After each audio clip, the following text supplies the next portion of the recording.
show. Why do I swear to God, I keep coming up with new names for this show every new guest. God knows what the one with Karina and that's going to be next time. But I have a very special guest with me today, as always. You may remember the first author that I spoke to was AJ White. Well, now I have his girlfriend and other half. Please welcome to the show, Alice Scott. How you doing, buddy? Hey, I'm good. That's almost exactly how AJ answered as well. Yeah, we rubbed off on each other. Yeah, anyway, so as we know, this show is always about looking into an author's mindset, seeing how they write their books and how parts of themselves go into their stories. And the way you pitched this to me, I don't think I'm ever going to forget it. Crows with waffle fries and queer witches. But I was like immediately in. So first thing I can start off with, what made you want to get into writing? What kind of drew you to being creative?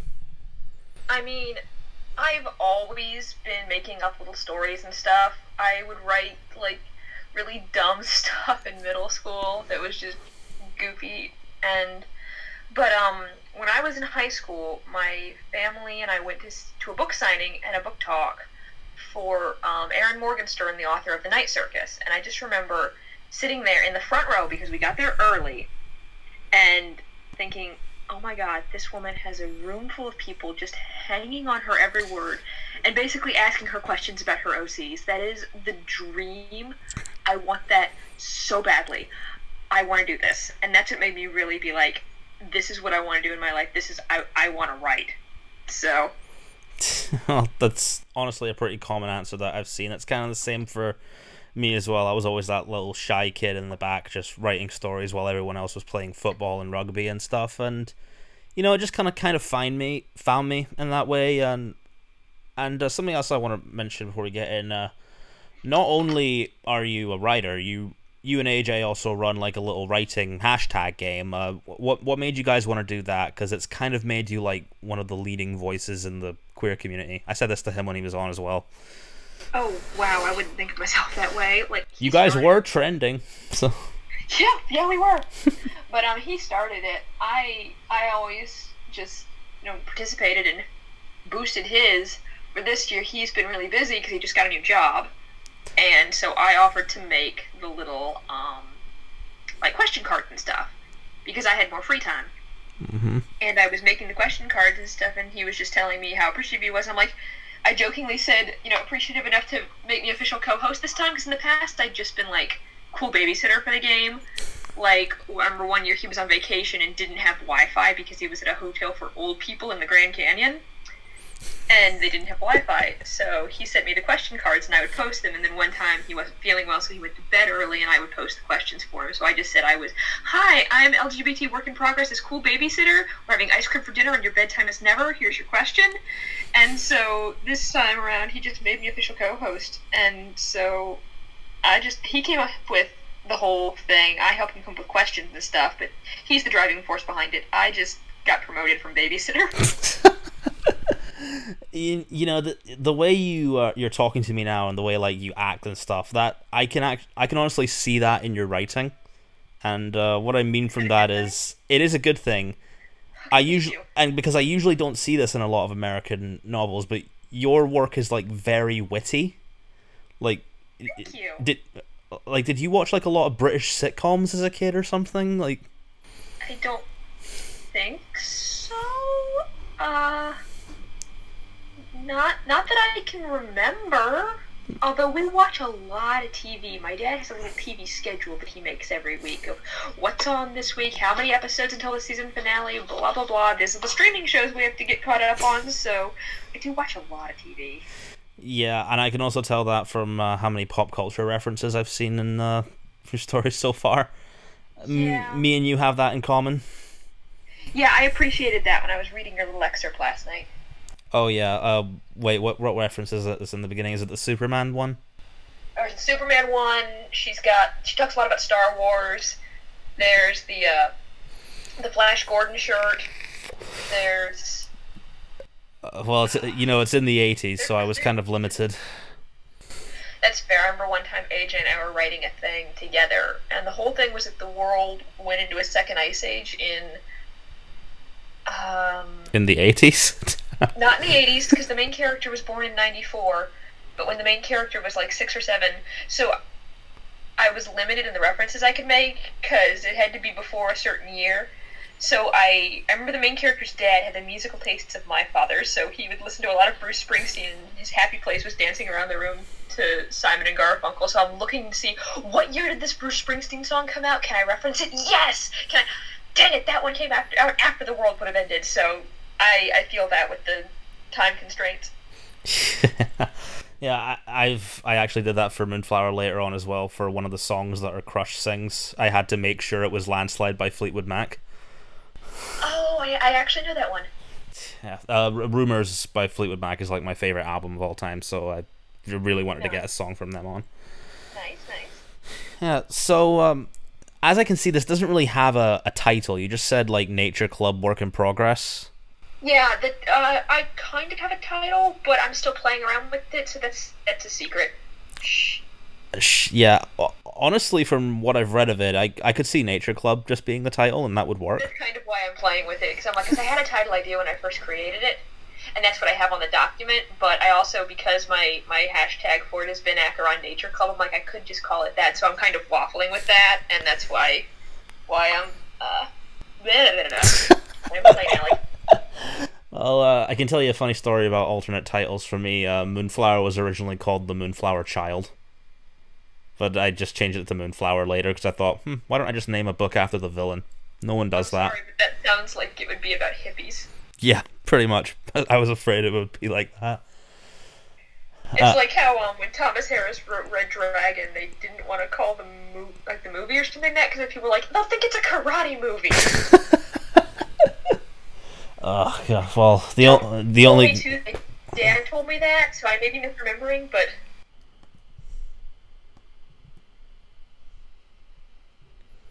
We are experiencing technical difficulties. Yay!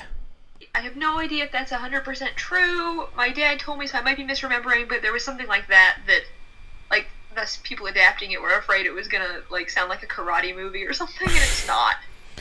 I mean, when I think of Red Dragon, I don't think of Danny Lawrence, so there that is, I guess. Yeah, it's because it's the first Hannibal Lecter book. Oh shit! Yeah, it is, isn't it? I've only seen Silence of the Lambs. Yeah, I've only watched Hannibal, so. Oh, the TV show? Yes. There is an actor in that who I think's cute. Not Mads Mikkelsen, but the other guy. Hugh Dancy? Quite possibly. Yeah, if it's the lead guy, then yeah. Yeah, that's the dude with the glasses. Yeah, he's very attractive. He could play the Riddler. He was the prince in the Ella Enchanted movie several years ago, and my parents had forgotten that, so I said that recently, and they were like, wait, he was the prince? I'm like, yeah, Will Graham was the prince in Ella Enchanted. It is incredible. I have the same thing with actors, because I think this is like something me and you are more similar with than AJ is, because I know AJ doesn't watch a lot of movies or TV, but I only recently found out that the villain in Edward Scissorhands was the geek from The Breakfast Club. Huh. Yeah, no, a lot of what AJ watches because I've dragged him into it, so... Did you make him watch Supergirl? Because I think I suggested that to him a while ago. I have not, because I found a lot of certain arcs recently a bit frustrating, and I said, I can show you a clip of Neo's best moments, like a clip package, and he's like, yes, I'll take that then. Fair enough. I haven't watched it, it's just something that I heard about. Yeah, the trans woman on that is one of the better parts of the show, but there are certain things that I find a bit frustrating, so... I'm right there with you. That's probably why I haven't watched a lot of the DC shows in a while. Yeah, I mean, I like the DC CW shows. Legends of Tomorrow is so much fun. I'm pretty sure Legends of Tomorrow is just like Americans' answer to Doctor Who. It's just wild. There was one episode where they have to go back in time to stop a Gorilla Grodd from killing a young Barack Obama. I heard about that. That sounds amazing. And then they use Obama as, like, to help them with their problems before they do the Men in Black mind wipe. It was... One episode this season had a Bollywood number. I don't know. I haven't been watching it. I'm saying that one episode this season had a Bollywood number. Did one of them have a Bollywood number? That is insane. Yep, because they found the Hindu god of love hiding out with Jane Austen, and he made them all do a Bollywood number or something. I don't remember the exact specifics, but... Well, the CW are fucking insane. Yeah, there was a Bollywood number, and my mom was like, "This is my new happy place." Oh, God. Okay, well, something I did want to get into is that since you're very well versed in movies and TV and nerd culture, it seems, and your work actually feels almost comic booky in a way, and not in a sense that it's more driven by art or whatever, but the story wise stuff, going to a little boarding school and finding a coven of witches. That sounds like something I would read in a comic book. It kind of does, yeah, I can see that. Yeah, so, did that kind of stuff, have an influence on you growing up? I mean, I've grown up in a family of nerd lords. We have a picture of me as, a tiny, tiny child going to the beach with my family in my car seat with a Fantastic Four comic book. I have been steeped in geek culture since I was a very tiny child. So I wouldn't be surprised if that has influenced a lot of my writing. Yeah, that's the same kind of with my little cousin. She's a massive geek.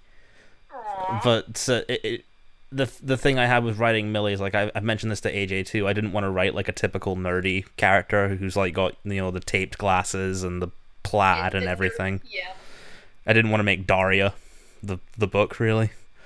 Yeah, that's fair.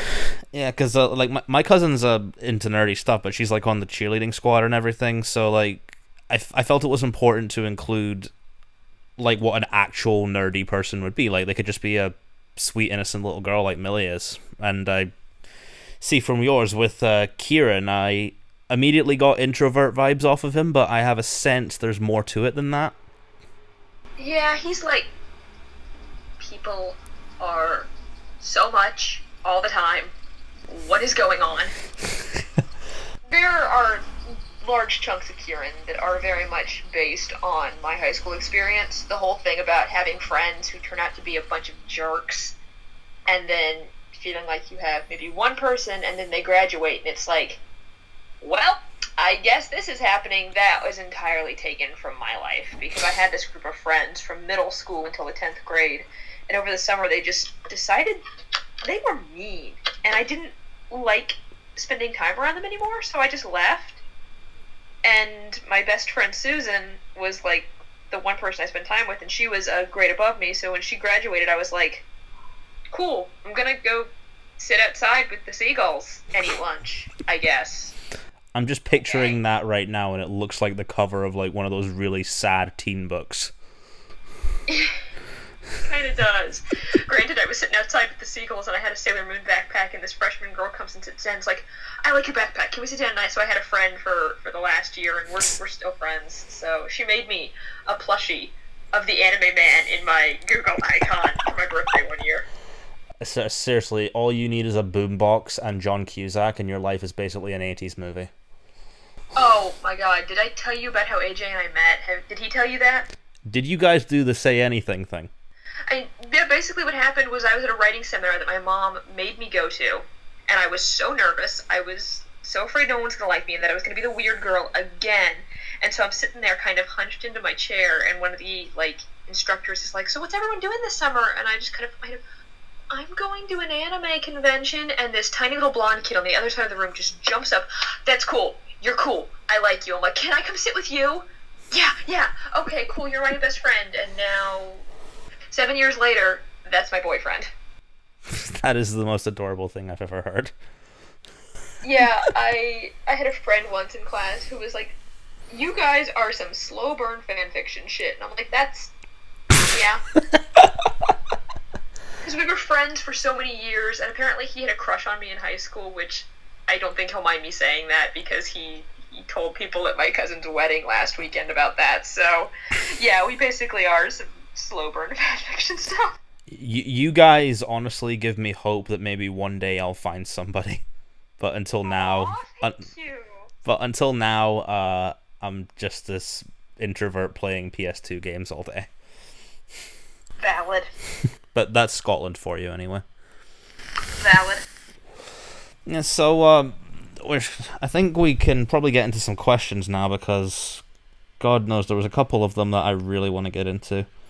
Alrighty. I'll save AJ's one for later, actually. Yeah, because that one, I was trying to think on that. It's difficult. It's difficult. But I'll probably think of an answer for it later on. Same. Thanks a lot, boy. Well done, AJ. Thanks, buddy. Oh God, and we've got another question that's like the exact same thing. About queer characters? Yeah, but I guess since that's AJ's as well, I'll just combine them and I'll go for the second half of this one. I guess... Well, it's not really the question, but I can sort of word it differently. When it comes to writing queer characters, because, like, I don't want to call it a trend, but lately I've been seeing more queer stories coming out, and I'm glad that's happening. I just want more of that to happen.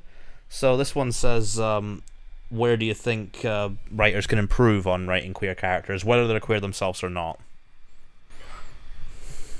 I think listen to people from the group you're writing about if you don't share the exact identity.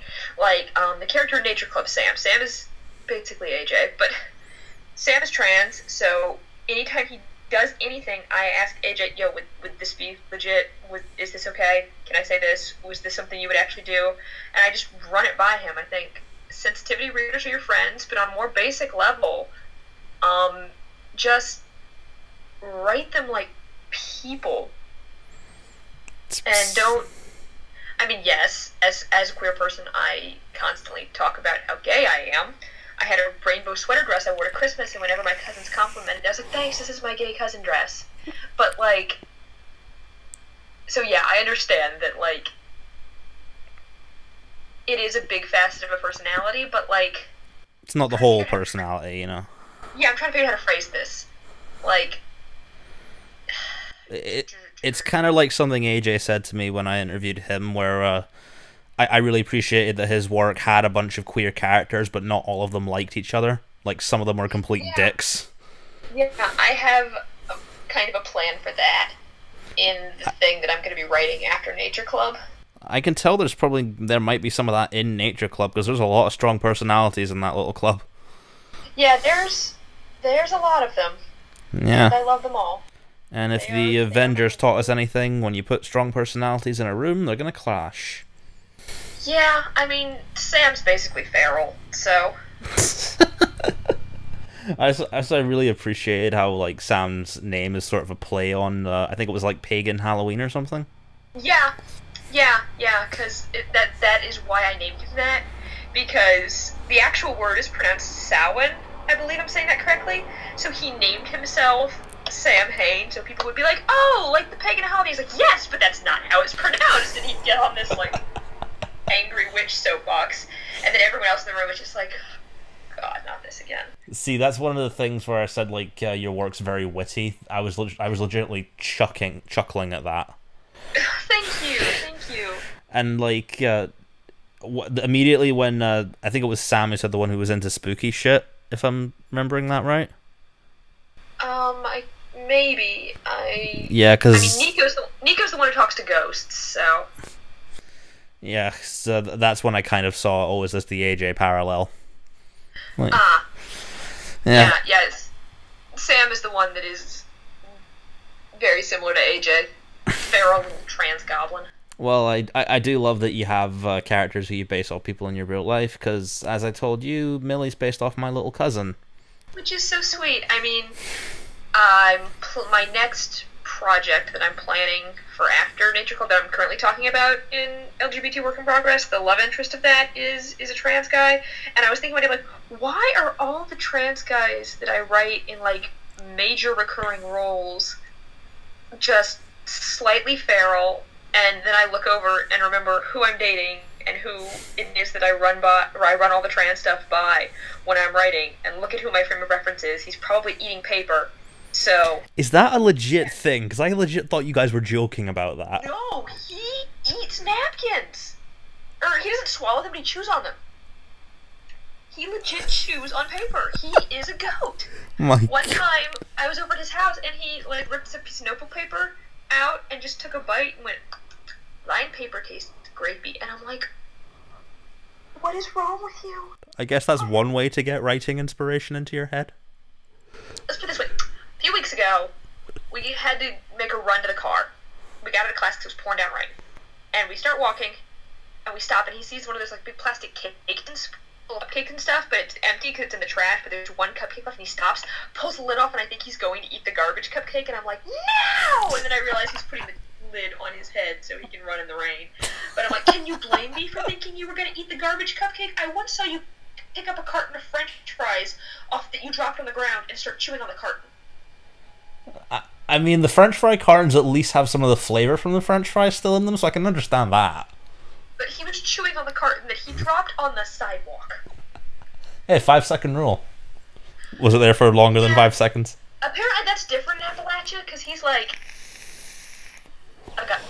he's feral. He said, one of our professors called him a feral little rage ball, and I'm like, yeah, that's accurate. That may be, but you guys are still like the cutest couple I've seen on LGBT Twitter. Aw, thank you. But the thing that I kind of started out with Moonflower was that I started off writing it based off my little cousin, because like I wanted to write about someone who brought me a lot of joy, because up until then all my work was like very cynical, angry teen shit, and no agent was interested, and quite frankly I cannot blame them. That's valid. Is that like your catchphrase? Kind of, I guess. It's just... That's one of those things I say, like, mood, that my dad is like, what does that mean? I'm old. I don't understand your youth speak. So, youth speak? Oh my god. AJ and I talk to each other. I think we've just internalized internet speak and whatnot. Like, I always say mood, and my dad's like, what does that even mean? We were just talking about this yesterday in the car, about how much I say mood and same, and he's just like, I don't understand the youth. And I'm like, stop acting like you're old. You're not. Oh my god. Your life sounds very entertaining. Your life legit sounds like a sitcom. I can see that, honestly. Yeah, that's valid. Yeah, I can see that. Okay. My parents met working in a bookstore, and some of the stories they had about working in the bookstore, that I'm like, oh my god, this is a sitcom. This is a sitcom. Well, while sitcoms are very funny, this next question isn't very funny. It's something that I hate talking about, but I guess we have to because a viewer sent it in. At Bibliosa, and I believe her name's Isabel, is asking for time management tips. And I saw that and I'm like, honey, you are asking the wrong person. You are also asking the wrong person on my side, because I cannot write unless I have that spark of inspiration. Then I just go like a machine. I was just tweeting that I've been in a rut for the past week, but there was a period of time where I had a little notebook and I was writing down my word count for what I wrote every day, and I would get so sad to write a little zero for a certain day of the week that even like at night before going to bed, I would try to write just something. I would usually try to get up to at least 500 words, so I didn't have to put a sad little zero on my notebook, and that kind of made me wanna write like more, I guess, just to make time for it. But then I went to a 3-day convention and misplaced my notebook somewhere in my room, so that hasn't been a thing in a while. But I don't know, try that. I mean, I can add on to that. I would just say that, like, for time management, what I try and do and usually fail at doing, so if you're a better person than I am, try set aside a time each day for writing and, like, only write. Do not look around your room and say, you know what, I could play some of Kingdom Hearts right now, because that's exactly what I did last night. Yeah, I have the attention span of a goldfish cracker, so... A goldfish cracker, not even a goldfish. No, the snack that smiles back. My attention span is that bad. That my brain, like, pinballs from, like, one topic to another, and he's like, I have to lure your brain back with a jerky to keep it on topic, because you're always bouncing from one subject to another, and I'm like, that's a good way to put it. Valid, I guess. I'm gonna. Oh god, now you got me doing that. But the thing I was gonna ask you is that because I did ask this for AJ as well, and I found it like to be a really interesting answer into where he got the inspiration for his work.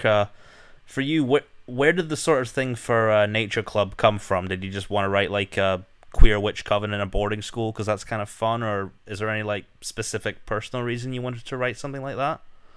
I mean, I like witchy stuff. I like witchy stuff, that kind of like fantasy where it mixes the modern everyday world with like the magical sub-communities. I like that a lot. And I was working on something else, and I just couldn't figure out where it was going. So I just remember sitting in a bubble bath up to my eyeballs, like, I have no inspiration. What is going on? Why can't I plot this thing? Well, the boy's writing a fairy tale retelling, because that's his next project, is like a queer fairy tale retelling with... Oh yeah, he told me about that. With the giant angry deer. Yep. And so like, I want to do that. He's got the plot basically like that, and I started thinking, what fairy tales do I like? And that somehow pinballed into Greek mythology, and I remembered the Hades and Persephone myth, which is a very loose inspiration for Nature Club. And I'm like, okay, that sounds cool. What's it? Modern witches. Yes! And then immediately I just kind of snowballed from there. So yeah, it's a very, very loose retelling of that myth, but with queer witches at boarding school. I recently realized I can comp it to the anime Ouran High School Host Club, which one of my friends says, like, parodying the theme song, "Kiss, kiss, crap, there's crows!" I mean, because honestly, male queer witches is something I've never seen before. So it was kind of exciting to read that. Yeah, I mean, if that kind of stuff is out there, I would like to find it. I have trouble writing female characters because I have anxiety and I'm very hard on myself, and I know that female characters get a lot of crap from naysayers in the media about, like, it feels like they can do no right to people whose opinions really don't matter, but I'm slowly getting better at, and that's kind of why I write mostly guys, because, like, I know a lot of the reason with Nature Club is that because Dane comes from such a personal place, that Dane is ace, and that comes up later in the story in a part I haven't written yet, and in a very specific way that I identify and I relate to that if I put that from a female character, it would feel way too close to home, and if people really didn't like it and criticize it, it would feel very much like you hate me, which I know is not the case, and that's why I'm medicated for my anxiety, because it gets like that. But by putting it with a male character, I can kind of feel like feels easier. Or not. Yeah. Well, because anxiety is rude. Yeah, I can tell you all about that. My anxiety literally stops me from writing some days. Same. It's the worst. I feel that. But that's kind of why I gravitated towards I know the internet has now coined this phrase, cinnamon roll character. I gravitate more towards writing them now. I have a number of those, if not in my individual projects, in stuff that I write with AJ. Is this the one where it was kind of based off Umbrella Academy? That is something completely different. That is a thing that we are planning to write after we finish the thing that we're currently working on, which is about criminals. So the cinnamon roll criminals. Okay, I'm into it. No, actually, the criminals, they're both like terrible people, but they love each other eventually. Right now, they're still at the fight on sight part, but no, the thing that we're planning on writing after that, that's the thing that we got the idea from Umbrella Academy, which is actually the character who's in my Discord icon there. That's Callum was inspired by Umbrella Academy, and he's so sweet. He's been through so much crap, and yet he still manages to be a giant nerd, and I love him so much. He's one of my favorite characters I've created, even though I try not to play favorites with my children, but I love him a lot, and that's why he's my icon, because he's my baby. I completely get that. I mean, I've seen you post some of the snippets of him, and I really like them as well. And I remember reading about like what kind of character he was. Is this the one where it's like he was a former movie star or a TV star or something? Yes, Callum was a child actor. The idea for Callum came from I had a story that I was writing my freshman year of college about this guy who was in this program after his parents died to make like people orphaned by tragedy into like superheroes, except it was like super corrupt and he had to fake his death and it just traumatized the bejesus out of him. And I basically my basic process for Callum was, what if I took that plot line but replaced the sad, introverted, traumatized, soft guy with Klaus from the Umbrella Academy? And that more or less is what happened. So basically with Callum is he was a child actor, and when his parents died he was taken in by this program that was like, we want to prevent needless death like this, we want to make children into superheroes, which sounds like a noble goal, although I told my friend David this and he's like, that sounds shifty as F. So like, yeah, it is, because they were actually really corrupt and it was really bad and lots of people died, and Callum ended up with like the ability, like rapid healing and the inability to feel pain. So that's, which is kind of an interesting concept for like not feeling physical pain but maybe has a lot of emotional pain. Oh, he has so much emotional pain. This boy's messed up. And like, so it gets to the point where, and because he was the child actor, they're like, okay, you survived, so you're the one we're gonna parade in front of the camera and be like, look, we made a superhero. Don't dig any deeper and see that so many people are dying. And it got so bad that he had to fake his death when he was about 19, and at which point he just becomes kind of a hot mess with a terrible fashion sense and lots of alcohol and terrible nightmares and a stuffed animal collection. Actually, he has a little fox named Kenny that is in all the pictures that AJ draws of him. And so the main story that AJ and I are going to write together eventually starts when he gets evicted from his apartment. He's like, I wonder if that one girl that I was kind of almost friends with in the project, I wonder what happened to her after it shut down when I died. I'll call her. Yeah, that person is now out as a trans guy and thought he was dead. So Callum shows up on his doorstep and he's like, you're a guy? You're alive? And then like hijinks ensue. Boom, inciting incident. Yeah. He just shows up on this guy's doorstep with like Kenny under one arm and duffel bag. He's like, you're a guy? Also, can I sleep on your couch? see what I mean when I say like your work is very witty. Thank you. Like it honestly reminds me of like old school Terry Pratchett stuff. Like it's so wild but it's brought down to a sort of humanity level with how funny it is. That is a huge compliment. I give huge compliments. It's what I do. I think the only thing I've read of Terry Pratchett is Good Omens, although I have another book that a friend gave me for Christmas a couple years ago. His other books are wild. Yeah, I have. I can't remember I can't see what that is over there under my glasses, but yeah, I have one that a friend gave me for Christmas, so that it's on my list to read. But thank you. That means a lot. And weirdly enough, I said this with AJ as well with his character Benji, but now I also feel like Callum would probably get along with Millie as well, as long as he doesn't give her alcohol. No, he would not do that, but he is.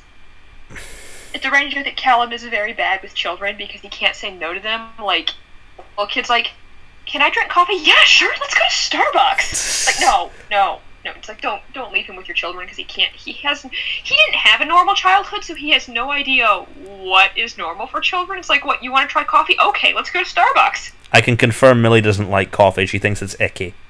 She'd rather have a juice box. I feel that so hard. I drink these Frappuccino things in the morning, these bottled coffee drinks. Oh god, they're disgusting. Yeah, I think that's just because I've been desensitized to them, that I've been drinking them since I was literally in kindergarten. At this point, that's how I function in the morning. Wait, what, kindergarten drinking Frappuccinos? Because my dad would drink them when I was god. Little, and I'd be like, can I try one? And he was like, okay, sure. And now I have these bottled coffee drinks. That's what wakes me up in the morning. I try to drink one in the mid-afternoon, and I'm like, this is not actually that. You must have been the most hyper child, like, in the world. Yeah, I mean, yeah, that's fair. But I don't like coffee, period. I go to Starbucks for the hot chocolate. The people at the Star at my college would recognize me because I'd always, whenever they'd ask for a name, I'd say Alice, like in Wonderland, so they wouldn't write Alex, which is my cousin's name. So I'd walk into Starbucks and they'd be like, "Hey, Alice in Wonderland!" I'm just like, this says something about how often I'm... That is amazing. Thank you. He will not give coffee to children. I guess he could probably talk to Millie about being a child actor because she'd think that'd be cool. Yeah, my whole plot for him is that he was on a sitcom about, like, a wacky family sitcom that had a ghost living in their attic, but the ghost was just, like, kind of a meddling mom figure. So, and he was the kid with the snappy one-liners. So he's kind of like Michael J. Fox, in a way. Yeah, sure. I think he was on a sitcom before he was in Back to the Future. I'd have to look into that because I don't know off the top of my head, but that sounds right. Well, I guess we can probably get to that dreaded question now. Oh dear, this is going to be great. Thanks, AJ. Yeah, AJ sent us one that's pretty much, I'm sure, every queer writer loves to answer. Who are your favorite queer characters in film, TV, comics, whatever? Because you guys watch it way more than I do. And that was also asked by another one of the questions as well. So we're combining them. So yay. Yay. I mean, I don't know about you, but like I haven't seen a lot of queer characters that are exactly the kind that I relate to. I've seen ones where there's elements that I relate to them. Like honestly, the first time I ever saw a gay relationship on TV, and I was quite surprised considering where I grew up. I grew up in Dubai, which is not very known for being progressive. It was Kurt Hummel on Glee. The first gay person I ever saw was on the TV series My Name is Earl. That is a gay person on it? What? I didn't know that had a gay person on it. What'd you say? I didn't know it had a gay person on it. Yeah, there was a gay side character because the whole thing is that the guy is trying to make up for all the crappy stuff he did when he was a teenager, and he bullied this one guy. So he's trying to make up for it and find the guy a girlfriend, and they realize that the guy doesn't want a girlfriend because he's gay. And my dad put the show on pause and was like, "Allie, do you know what that is?" And I'm like, "No idea." So my parents just sat down and explained what a gay person was, and I'm like, "Okay, cool."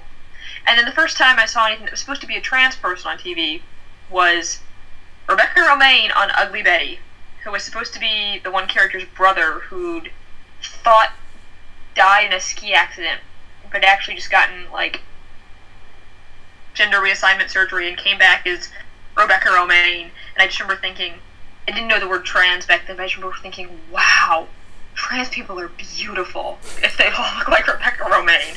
Which, I was very young, and now have a better understanding of that, but that was my first impression. Yeah. I mean, there's a couple other queer characters that I do like. I mean, I'm convinced that Spider-Man's bisexual. I approve. Even though the movie didn't want to say it, Captain Marvel's definitely gay. Oh, yeah. Oh, yeah. I have a whole analysis about that coming out later this month, so look out for that, I guess. That is not a straight woman. Definitely not. And this is something I joked about with Frankie, but have you seen the trailer for the new Spider-Man? Yeah.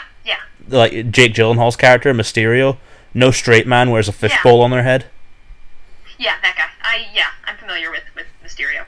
Yeah, I have a little Funko Pop of him now. It's really cute. Aww. It's like he's got his little fishbowl head and his magic hands, and I'm like, you're gonna turn out to be a bad guy, aren't you? That's so cute, though. Yeah, I spoke to AJ about this ages ago. I'm like a massive Spider-Man geek. So's my dad, so I feel you. Me and your dad would get along then. My dad has a really cool poster of Spider-Man, a bunch of Spider-Man villains that's personally signed to him by Stan Lee. Because... Okay, I want to become your dad's best friend now. Because when my dad worked in the bookstore, Stan Lee was doing a signing, I think, and my dad was there taking pictures the whole day, like he does. And Stanley was like, hey, can you send me those pictures? And gave him his card to my dad, sent him all the pictures he took, and Stanley sent him back, sent him back a signed poster and a really nice letter that was like, thank you so much for all the pictures. I had such a wonderful time at your Crown Bookstore. Here's a signed poster as a token of my thanks. My dad has the letter framed in our hallway, and the poster is framed back in the computer room. Oh man, I miss Stanley. I was in TV studies class, and we were talking about something, and one girl raises her hand and goes, Stanley just died. My sister texted me, and the professor's like, why are you on your phone? Okay, we're gonna have a moment of silence for Stanley, but don't do that. I mean, my teacher actually understood why I wanted to take the day off school the next day. I can see it. But, like, some other queer characters that I sort of fell into afterwards, I mean, it's kind of the obvious one, but I'm pretty sure everyone is aware of Simon versus Homo sapiens agenda. Yes. I remember when AJ and I went to that movie, he cried. So did I. It was very emotional. Yeah, so cause I'd already seen it once when I saw it with him, and I cried then, and then I went to see it with him, and he was crying, and we ran into his friend at the theater, and his friend was there with another friend, and she was eating a pickle, and the pickle smelled so bad, and I'm like, I want to go home, but you're driving, and you're crying, and we can't leave until you pull it together, but I don't want to be standing here with this pickle anymore. Honestly, I would love to spend a day in your head based on how you speak. Thank you. It's a lot of nonsense set to Super Trooper by ABBA. That sounds pretty fun, to be honest. Not gonna lie. Thank you. But from Love, Simon and stuff like that's kind of more of the queer stories that I want to see. Ones where it's like not some big tragedy, because Love, Simon's literally just like a John Hughes movie if it had a gay kid. Yeah, I feel that. I like a lot of like I'm not sure if urban fantasy is the right word, especially for mine, because it's set in Maine, so like that kind of blending of like the magical and stuff, and the fantasy elements with like today's society, and just where it's like an undercurrent of things that's like just below the surface. That's my kind of thing. So I love like stuff like that. But queer. That is my jam. That's kind of my stuff as well. Like you didn't see the chapter where Millie met the fantasy people later on, but she doesn't even react to it that much. She's just like, oh, you're an elf. Oh, hello. Are those people that showed up at the end of the chapter that I read? Yeah. That's them. Because at the very end of the last chapter you sent me, like a girl with elf ears shows up. Is that them? Yeah, that's them. Okay. I mean, the guy's human, but the girl's an elf. Good for her. She's half elf, half pixie, and she's also not a very nice person. Ooh, I met a hedgehog named Pixie yesterday. You met a hedgehog named Pixie yesterday? Convention, and one of the ladies at the convention, who sold like hand embroidered towels, like also rescues hedgehogs, and like it had a hedgehog there with her named Pixie. I got to pet it. I really hope she didn't name any of them Sonic. I realize that is wildly off topic and stuff, but like I said, my brain is a pinball machine. It's okay, so is mine.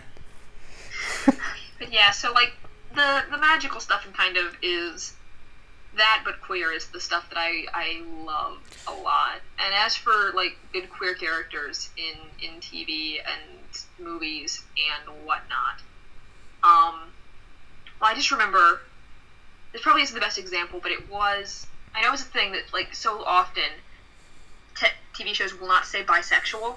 So I just remember when I was watching This Is Us with my family, and they were talking about like the grandfather or something, and the little girl goes, "Dad, Grandpa's gay, or at least bi," and I just threw up my hands and yelled, "It's a Christmas miracle!" Because oh my god, they actually said bisexual on television. This Is Us is so great. This Is Us makes me cry. I've met Milo Ventimiglia, but again, that's wildly off topic. Well, he's a delightful guy, isn't he? He is, yeah. Like, because we were at a convention and I was hanging with AJ, and my parents went up to his booth and they were saying, "Oh yeah, they were like, oh yeah, our daughter just binged all of Gilmore Girls," and he's like, well, get on the phone, because he doesn't realize that I was at the convention with them, so they call me and, like, someone wants to talk to you, and they put Milo Ventimiglia on the phone, and I'm like, oh my god, it's Jess from Gilmore Girls, and he's like, hi, Allie, this is Milo, and I'm like, I'll be right there, and hung up, and apparently he looked at my parents and went, she hung up on me, so I run over to the booth, and he's like, Allie, you hung up on me, and I told that story in my storytelling class at the time I hung up on Milo Ventimiglia, but, nice dude, I have a picture with him, but, so, yeah, I remember I was watching Shadowhunters with my mom once, and... I've kind of avoided that show. That's fair, I read the books at a time in my life that was right after my terrible friend group decided to start being mean, and a lot of those books got me. They are not covered in nostalgia, that I see a lot of the problems with them, but at the same time, they do still hold a special place in my heart because they got me through such a rough time. That's fair. That's like me with John Hughes movies. Yeah, exactly. But so I was watching the show with my mom, and at one point the one guy is talking about being asexual, and I just start crying, and my mom's like, are you okay? And I'm like, there's a character like me on TV! And she's just like, okay, pat. Just because I'm just like, just crying, because that's, I think, the first time I've ever seen like an ace character on a TV show that I watch. And it was really cool. Well, it's great when you end up seeing someone that represents you on TV. I mean, I've had that a couple times this year, actually. Nice. And then... And, then straight people like to talk about it and ruin it. Yeah. It's like, it kind of irritates me, because when I saw Love, Simon and I talked about how much I liked it, and like when I saw Rocket Man and talked about how much I liked it, all you hear is like the straight film fans who probably have like Fight Club as their favorite movie when they don't even understand it. Oh my god. He'd be okay with me telling you this, but I have to tell you the story about AJ and Rocket Man. Go on. But AJ has the biggest crush on Taron Egerton. Taron Egerton don't was the blame him. inspiration for one of the characters in the story that we're writing right now, the criminal one. AJ's character in that was very inspired by the character that Taron Egerton played in the Tom Hardy movie Legend. Mm-hmm. So when we saw the trailer for Rocket Man, AJ got so upset because he was in like the balding makeup and stuff, and he's like, no, not my boyfriend. He refused to see it. Well, if he ever does change his mind, Rocket Man is really good. Yeah, I saw it. I enjoyed it. But he refuses to see it because he doesn't want to see his boyfriend involved in makeup. Oh my god. And he's okay with me telling that story, so... I mean, I just think back to when I interviewed AJ, that sounds like exactly like something he would say. The things he says out of the blue one time we were at McDonald's and he got a chicken sandwich and he goes, I'm gonna shove so much dead bird in my face. And I just lost it. God. Oh, God. The things he says. But, yeah, so I feel you about that. I latch on to queer characters and then I'm like, no, the straights can't talk about this. Yeah. It's like trying to talk about the Umbrella Academy with my dad. I mean, I've obviously very much latched on to the pansexual guy in that. Mm-hmm. And trying to talk about it with my dad. My dad's favorite character is...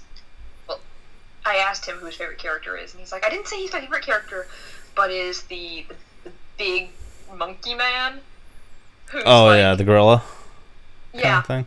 I think he's my dad's favorite character. And my dad and I have pretty much gotten into arguments about this. About opinions about this character. And I'm just like, this is not an argument I ever thought I would be having with my father. I never thought we would be arguing about Umbrella Academy shipping. But, okay, Dad. Okay. I mean, if he listens to this, Dad, I love you. I love you. This is all in good fun. But it's just funny, because that's never something I thought I would be having these serious discussions with my father about. I mean, I've only seen one episode of the Umbrella Academy, but I do remember that character. It's really good. I enjoy it a lot. Like, maybe it's just I might also have a little more fondness to it because, one, it did inspire Callum, and two, I watched it with AJ, and I have just such good associations with it that I'm so fond of it. But if you get a chance, you should watch more. I probably will once I get like more free time and stuff. But I did have something similar to that with my next project. I've been doing this on LGBT work in progress for a while. It's that Oliver Twitch thing. Oh yeah, I remember you talking about that when I listened to your interview with AJ. Yeah, it's kind of changed a lot now. Like, remember how I told you, like, when I first started out, it was very angry teen fiction? It was originally that story, but the protagonist from the old version I've now turned into the villain of this one. Is that the Tom Holland guy? Yeah. Nice. Well, that kind of came from the inspiration of, like, how Edward Scissorhands had Anthony Michael Hall as the villain, and everyone knew him as, like, the sweet little nerd. But then he's playing a jock. That's cool. You were the one who requested the villain questions for LGBT Work in Progress, right? Pretty much just so I could talk about villains, because I love writing villains. Interesting thing, spoiler, that the ultimate villain for Nature Club is Kieran's overbearing mom. I kind of got that vibe, honestly.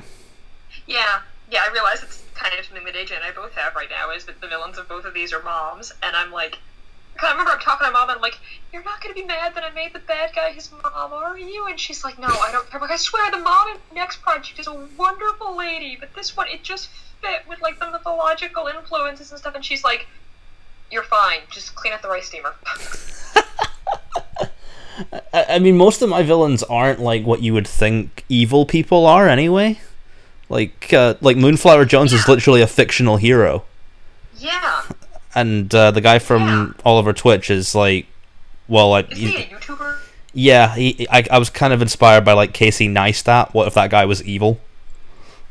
That's interesting. That's like one of my characters in one of the things I'm writing with AJ. I was inspired very much by an anime character. I was like, that guy, but modern day, and also transgender. And that's how I got my character Kane that I've talked about sometimes on my little Friday thing. Yeah, I always see those. Yeah, I mainly just made that as a chance to talk about all the big collaborative characters the boy and I write together. So, to be honest, you and AJ are the only people I see on Friday, right? Like, that's because I made it. So that makes sense then. Because somebody was like, oh, you should make a hashtag, and then if other people want to talk about it, they can. So I did. So it's like, yeah, you're welcome to join in, but mostly I just wanted to talk about my collaborative characters. So fair enough. Because after the first LGBT Work in Progress, I was talking about the stuff I was writing about myself, and I was like, I don't get a chance to talk about my collaborative characters on this Twitter nearly as much. So I think like every Friday I'm just gonna like feature one of my characters. And I was like, why don't you make a hashtag, and that way if somebody else just wants to talk about something they're excited about, they can. And I was like, okay, so I did, and that's all it is. It's just talk about something that makes you excited. And you want that picture of Will Smith like gesturing at his wife, like, look at this thing, look at this beautiful person. That's basically what it is. It's me throwing my collaborative characters out into Twitter and being like, look at this beautiful person. I mean, I kind of want to do that more, but like you might not guess this from how I act on Twitter, but I'm like incredibly shy about sharing stuff like that. Understandable. Well, if you ever want to, then come join in. It's literally just to talk about things you're excited about. I probably will. I think I've done it a few times in the past, but I haven't been. Nice. I haven't been seeing it for a while, probably because I've been trying to avoid Twitter. Aww. It's one of those moods. That's fair. I understand that. But I'll get right back onto something happy. This is something I ask every guest on. Have you ever fan cast some of your characters? Because that's like the most fun element of the process for me. It is. Yeah. Problem is, I'm low-key face blind, so I know a lot of actors, so I can probably guess who you're talking about. Yeah. So I don't really have like fan casts for Nature Club. The only one I really have even a vague idea about is Lux. And in my head, he looks like the guy from the Nutcracker movie that came out. But that actor's probably too old. But at the same time, that's what Lux looks like in my head. And it was that movie that made me inspired to give Lux like A+ makeup skills. So How old's Kieran in your book? How old is he? 18. I They're all 17, 18 because they're high school seniors. I could see like a Timothy Chalamet or a Tom Holland playing him, or that kid who played Billy Batson. Yeah. My family went to see Shazam, and the kid from Shazam I think is a little younger, but. Well, by the time you know how long movies take to get made, so. Yeah, I'm not as good with fan casting, although the thing that AJ and I are writing right now with the criminals and stuff, that we were saying that, you know, the dream for that story is to have that made into like a Castlevania-style animated Netflix series, and I have the voice cast for that planned out to everybody. Please go on. Please go on. Oh, okay. So a brief overview of the story that AJ and I are currently working on together that we just started, actually. It's about this crime boss named Sasha, who, there's this other criminal dude named Baby, and that's AJ's character, who has been, like, messing with his crap for, like, the past year. And Sasha finally meets him, and is like, this guy is a holy terror, but if I can get him to work for me instead of messing up my stuff, then that would be better. So he's low-key manipulating him, like, flirting with him and stuff. Mm-hmm. And then Sasha's ex-wife shows up, because he's Pan. Sasha's ex-wife, who is part of the Russian mob, and tried to kill him 10 years ago, shows back up, and starts messing with everything, and in the process of trying to deal with that, is he realizes that he's actually genuinely in love with the guy he's been low-key manipulating. But, so I have the voice, that's unconventional weaponry. That's the thing that AJ and I are currently working on together. And I have, like, the voice cast of that all planned out. Like, the obviously, because of the inspiration, we have, Taron Egerton's the voice of Baby, because that is how AJ draws this character. Every time he draws him, that was his inspiration from that one Tom Hardy movie. That is just him. Just as well, it's not Ansel Elgort. He already played a character named Baby. He did. Because when AJ named this character, I'm like Baby Driver, and he's like, "Don't look at me like that." He picked it himself. He's transgender, and I'm like, "Yeah, but he picked that." And he's like, "Nah." So. Oh God. Yeah. Usually when he doesn't want to respond to something, he just tries to lick me. Jesus. He's a hyper golden retriever, and I love him. You're literally just adding to the cuteness of your relationship by talking now. Oh, thank you. And then Sasha, in my head, always sounds like the main guy from Castlevania, the Netflix series, but less British. And yeah, I'm aware of the series. What? I'm aware of the series. I think I know what you mean. Yeah. And then Sasha's ex-wife, in my head, is voiced by the girl who plays Supergirl. Oh, Melissa Benoist? Yeah. Benoist. Oh, it's Benoist? It is Benoist, because my dad was talking about how he saw it written down. He's like, I bet it's something, like, really fancy sounding, like Benoit, and then we heard him talking, it's Benoist. Yeah, I've actually been rewatching Glee for some odd reason, and seeing her on that is kind of fun. Yeah, in my head, she's the voice of Sasha's hellish ex-wife, who is well, that's very against type for her then, isn't it? Exactly, because the thing about Katerina, his ex-wife, is that she's this really... The whole reason he married her is because he didn't realize that she was part of the Russian mob, is because she was so sweet and nice, and he's like, she makes me want to give up being a criminal, and so he did. And they were married, and then she tried to kill him in his sleep, because, surprise, she was the Russian mob, and she was playing the long game. But that she always comes off so sweet, and she always calls him sweetheart whenever she sees him, and now he's like, I'm going to stab you with an umbrella. And she just pulls out a knife and is like, try it. So... The way you're describing this, it sounds very John Wicky, from like how the world building is. I can see that. I've only ever seen the third John Wick movie with no context. My dad texted me a long summary of the first two John Wick movies and bribed me with pasta to go see the third one with him. If you ever like need a lesson in world building, John Wick's a really good example. But I can see that. Yeah, that is. I can definitely see the John Wick. Yeah, I'll take it as a compliment. Everything I say is a compliment. And then Sasha's best friend, in my head sounds like an anime voice actor, and then his other friend is just what's her name? Charlize Theron a la Atomic Blonde. That's just Dottie. That's just who Dottie is. Because the one lady in the story, she's the lady in charge of getting everybody weapons, and she's this like tall, blonde woman with a teenage daughter who's a hacker, and she's got a rocket launcher in the basement just because she can. So it started out as being sort of joke-y. Now it sounds like a Saints Row game. I'm not familiar with that. It's Grand Theft Auto, but more wild. There's literally I'm not sure the rocket launcher. You can use dildo bats in that game. That's how wild it is. I'm not sure the rocket launcher ever actually comes up in story. We only just started actually writing this. We've been planning it for like a year, but we only just now started writing it. But you go full kick-ass and just have it be the thing that saves the day. I also have the mental soundtrack to that entire story planned out. Because honestly, we share that. What? We share that. I have soundtracks for all my work. Yeah.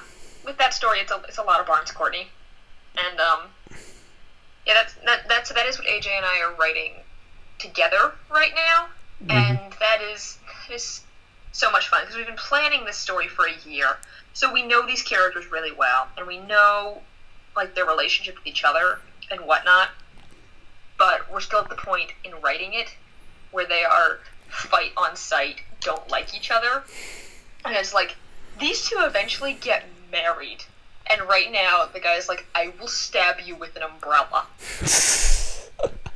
Okay, I gotta read this when you guys are done with it.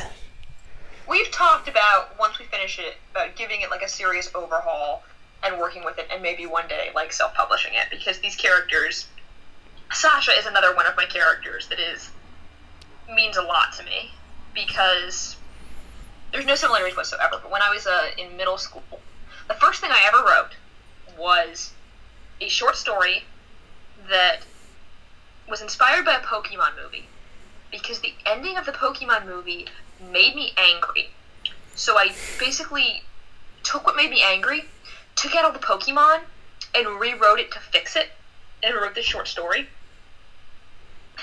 I've never heard that kind of inspiration before, but there you go. Because in this Pokemon movie, there's this magician, and his assistant, who's like in love with him, is like, he used to laugh so much when we were kids, and I haven't heard him laugh in so many years.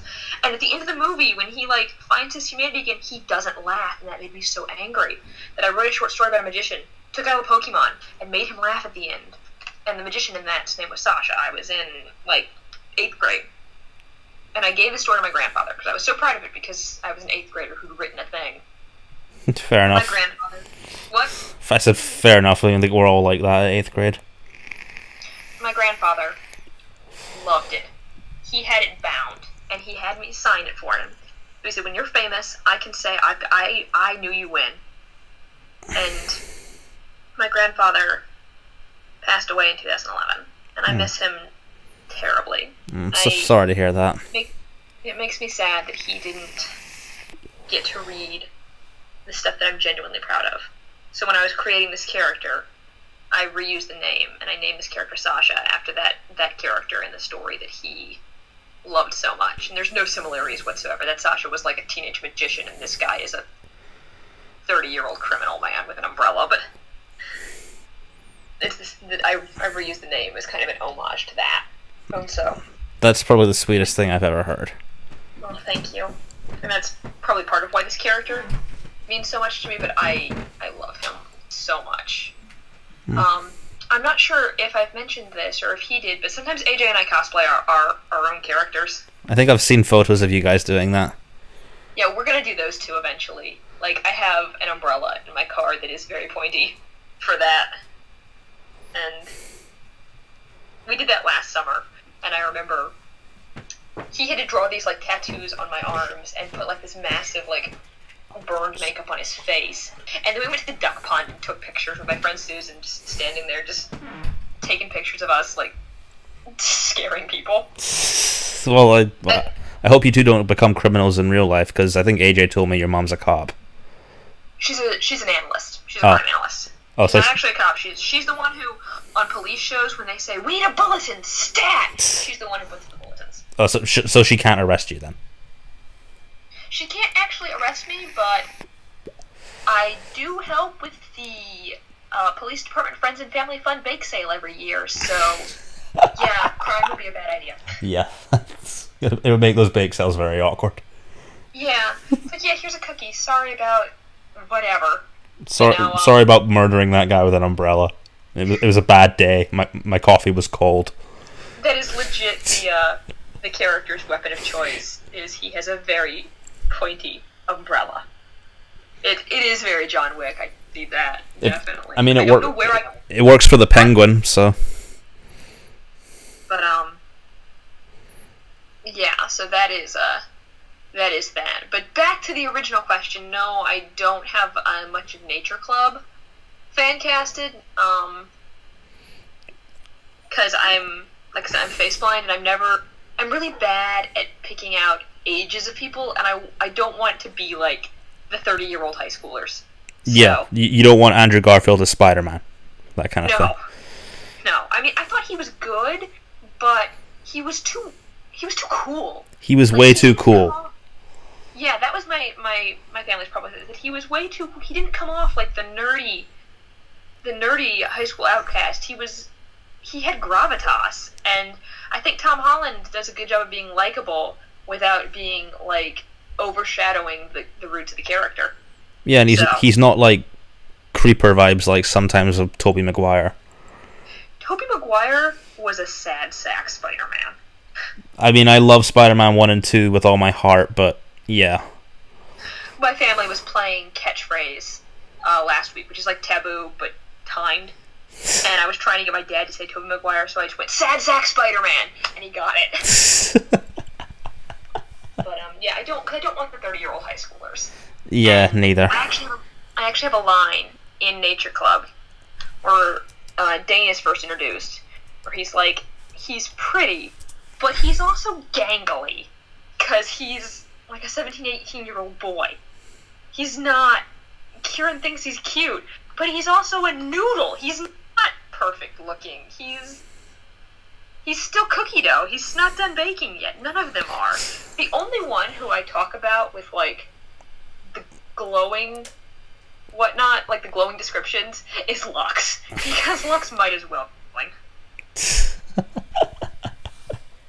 I love how this started out as a fan cast question and now we've just gotten more inside your head. It's all the more better for it. Seriously, I hope that's a good thing. It is. I mean, maybe if it does get adapted, you could cast all newcomers. Yeah, that's more common now. I mean, no one really knew who. I don't think many people knew who Asher Angel was before Shazam. Yeah. Like Sam needs to be a trans guy. Like that's just not negotiable. In that case, Hollywood, get more trans actors, please. Exactly. Yeah. Trust me, honestly, I don't want to see like the next big actor be like, oh, this is the 50th James Dean clone that we've got. Like, give us some different people, man. If I can ask, who's your favorite in Nature Club so far? Ooh, I'm kind of drawn to Alexei, to be honest. Alexei is one of my favorites too. I love him so much, and how he speaks to Night Palette.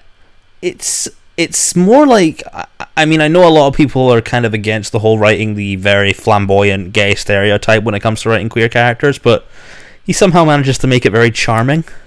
Because there's that's actually a thing that comes up later on in the story I haven't put in yet, is that Alexei makes a comment of, "Why do you think I act like this? I realize I am the gay best friend with the wrist flip and the perfect eyeliner, but it's an armor.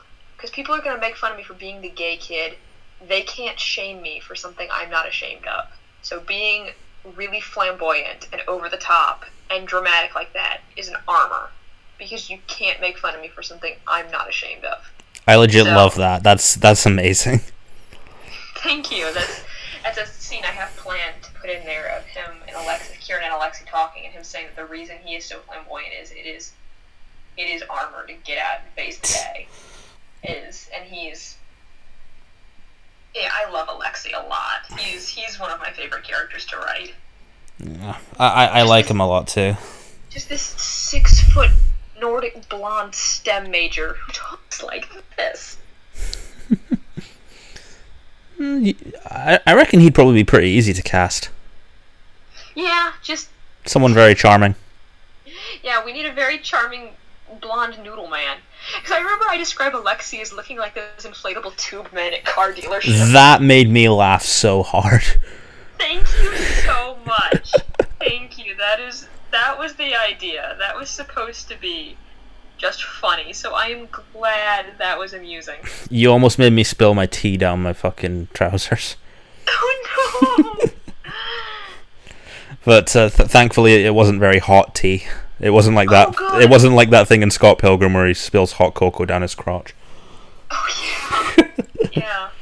But I love writing little unexpected descriptions like that, where things like just compare him to an inflatable tube man. I mean, there's a moment in Moonflower where Millie puts on like an oversized green hoodie and says she looks like a sad little green marshmallow. Oh, I love that. And she's just like, well, why can't marshmallows be green? Why do they have to be normal? And it's almost like this allegory for why do I have to be a normal little straight kid? I want to be a marshmallow. I don't know where it came from. It just like I started writing and I was like, yeah, this feels like something an 11-year-old would say. Okay, I remember one time I was in high school, so well past 11, but my friend in art class was crying, and I said, hey, it could be worse. You could be a walrus. I hope you didn't show him Tusk. No, but I just said that to her, and she stopped crying and just looks at me like, what? And I'm like, I have no idea where that came from, but at least it made her laugh so hard she stopped crying. But, so, could be worse, you could be a walrus, became, like, our saying for the rest of the year. So I understand where things could just, like, come out of nowhere. If you ever have a movie marathon with her, don't show her the movie Tusk. Yeah. I'm still having nightmares from it. Oh, no, I'm really not big on, like, scary movies. I've only just recently started going to scary movies because AJ likes them. And he was saying how much he wanted to see Us, and I was like, I don't know, Us looks really scary, and my dad just goes, suck it up, you two, I'll take you.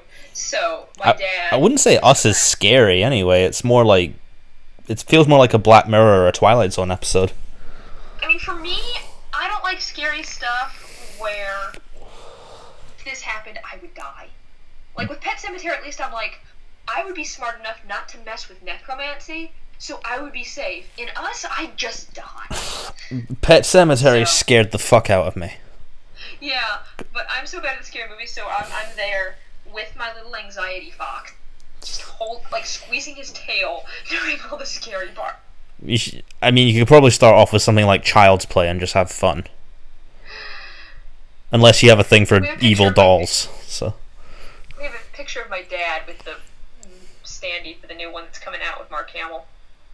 I really hope that movie doesn't suck. I love the Child's Play movies. Nice. Are there any other questions you have about Nature Club? Because I love talking about my children. Okay, well, one thing did sort of get to me. It's more around the male witches thing. This is something I'm not aware of because it's very fresh in my mind right now. Was there a particular reason you didn't call them wizards, or is that like something in pagan culture that I'm missing? I think wizards are different things. Like, I just remember I saw a post once that said, like, I'll never forgive J.K. Rowling for convincing a whole generation that witches are just gender-swapped versions of the same thing. See, yeah, because I'm a big Harry Potter fan, and like that's what I thought until I read this. Yeah. Like, there was another story that I was writing a while back that it's, like, witches and, like, wizards and sorcerers, it's different kinds of magic.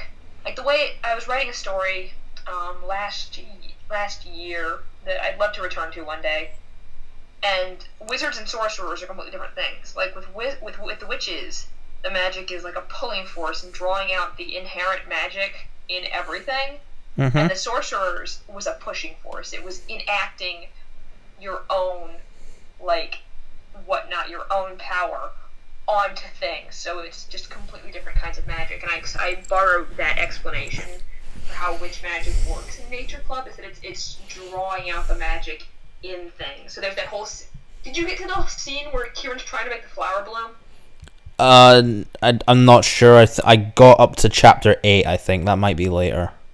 I cannot remember what all is. Let me open it up and see what chapter that. I remember the fire thing happening, and it was kind of like drawing from like anger or something. That's how I read it anyway. Yeah, Sam, no fire. Sam, please no fire. Fire's a bad thing. I mean, have you seen the end of Frankenstein? Fire's not great.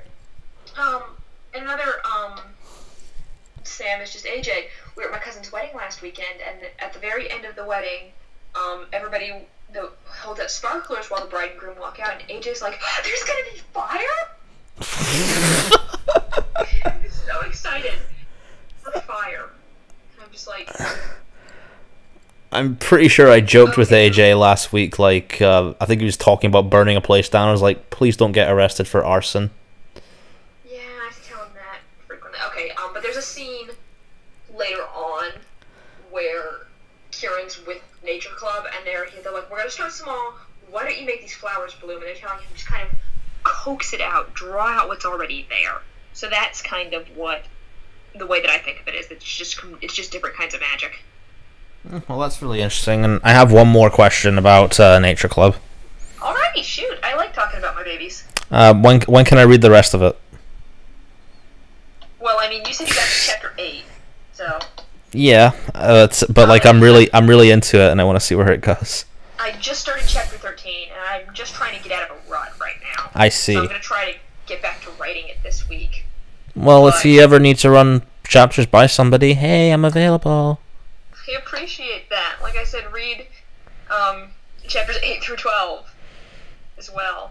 So. All right. And you mentioned the mum was an alternate villain, so now I'm really curious who the villain is going to end up being. I mean, Kieran's mom is the antagonist of the story. Okay, yeah, that I caught onto pretty quickly. Yeah, because, like I said, this was very loosely inspired by the myth of Hades and Persephone, but I saw it of what if Demeter's the bad guy? So, spoiler alert, his mom, Demetra, is a little overbearing. I could tell that from the way she calls him. And I'm like, dude, you are going like helicopter mom right now. Yeah, because I'm trying to balance it so it comes off as not stereotypical overbearing mom, and that you can tell that she does love him, but it doesn't come off as he's being ridiculous. She just cares. So I'm trying to balance that is an interesting endeavor. It's sort of like a Norman Bates with his mother kind of thing. I mean, I guess. Maybe. I mean, that's the only like big mother villain I know. Yeah, I don't want it to come off. I'm trying to find a middle ground between stereotypical overbearing mother that's just so unrealistic, and Kieran, you're just being mean to your mom, and she's nice and she cares. So I'm trying to make it do things where she has moments where where you see that she genuinely loves him, and Stephanie's like, I'm being a jerk. I need to be nicer to my mom, and then have moments like, lady, calm down. Your son is legally an adult. I have this scene. You know how like in the chapters I sent you of Moonflower, you can tell Millie's not very close with her mom. Yeah, I gathered that the way that she's like, please don't call my mom. Yeah, there's a little thing there with the birthday card that she gets from her brother. She kind of keeps it on her when she goes on her little adventure. And when she ends up reading it, it turns out her mom kind of knows that she's gay and completely accepts it. Oh, that's nice. And she legit just starts crying in the middle of London. Oh, honey. God. And I had kind of a wild fan cast that I'm curious what you would think about. Okay. So for Moonflower Jones in the rewrite, she was originally like kind of, you know, those theories where it's like, oh, if you look at the hero of this book, they're really the villain. Yeah. That's how I wrote Moonflower originally, but now I've kind of changed it to it's like her and Millie are almost like siblings. And the person I keep having in mind for it, like, who do I know that's very warm, very inviting, but could probably be a pretty cool bad guy and has not played a bad guy before? And the one that keeps coming to me is Miley Cyrus. That's interesting, because, I mean, yeah, I can see that actually. That she can tip the scale from to disconcerting very quickly. I like that actually. That's really cool. Yeah, I didn't want to make the fan cast like someone who'd played a villain before. Because if you know that, then there's no surprise when Moonflower becomes evil. Yeah, it's like in cop shows. It's like, I wonder who the killer is. Is it the baker? Is it the doorman? Or is it the janitor, Bryan Cranston? It's gonna be the guest star, isn't it, though? My family calls that role a guest star. I mean, it is pretty common in cop shows. Yeah. So, well, I mean, like I said, I was talking about my, like, mental, like, voice cast for the story with Sasha, and in my head, his ex-wife Katarina sounds like Melissa Benoist, so... Who's, like, the sweetest person ever. Yeah, and she sounds so sweet, and she's just like, sweetheart, and at first it's like, why does he hate her? And then you find out that she tried to slit his throat in the middle of the night. Yeah, with Moonflower it's kind of different. It's not so much that she's really evil on the inside, it's more you see the downfall of a hero becoming a bad guy.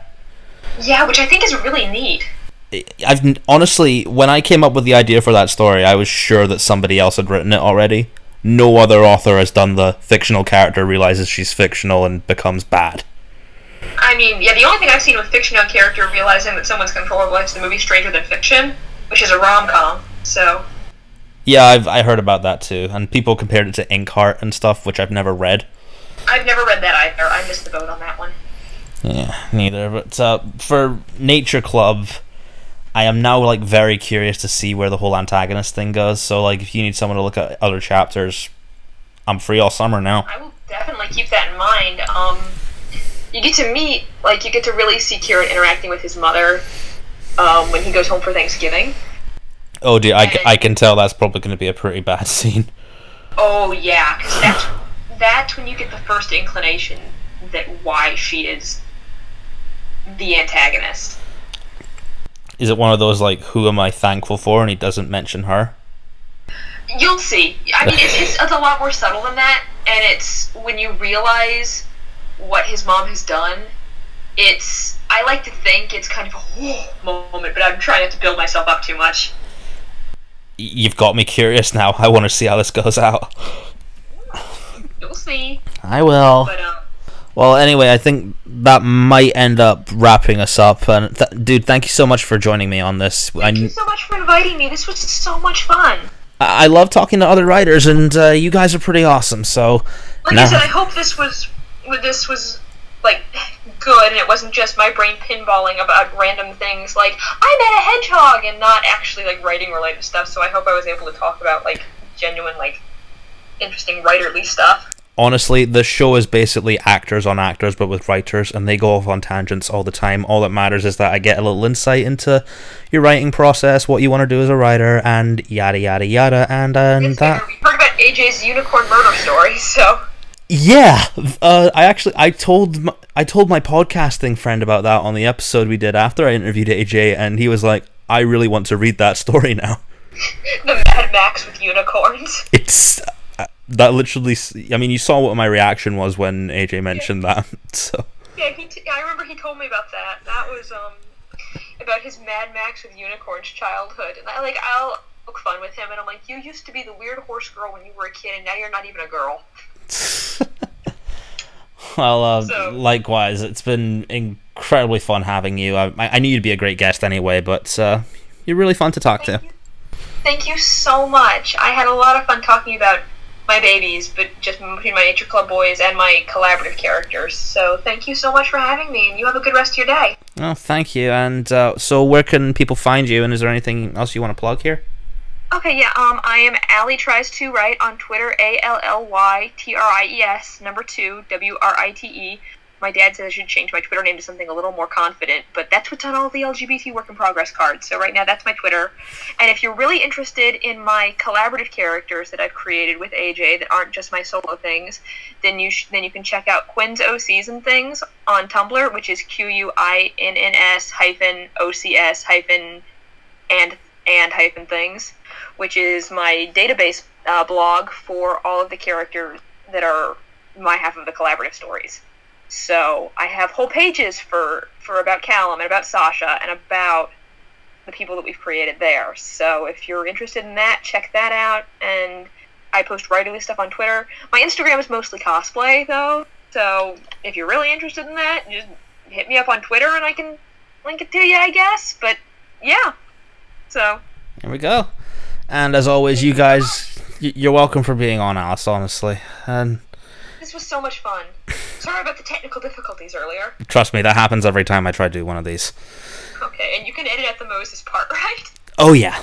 Trust me, I will be. And as always, you guys can find me at NolanDean27 or on my YouTube channel, Nolan Dean, or my other podcast, It's a Wonderful Podcast, where we talk about classic movies. This week we're going to be talking about Pinocchio with some scary fucking puppets because Child's Play and Toy Story are somehow coming out on the same weekend. Have you seen those posters that are like the Child's Play Toy Story posters? Yeah, where he's like killing Slinky Dog and stuff. Yes, okay. Yeah, my dad sent those to our group chat this week. I mean, it's just what Chucky would do, to be honest. Yeah. Alrighty, bye everybody! Bye, guys.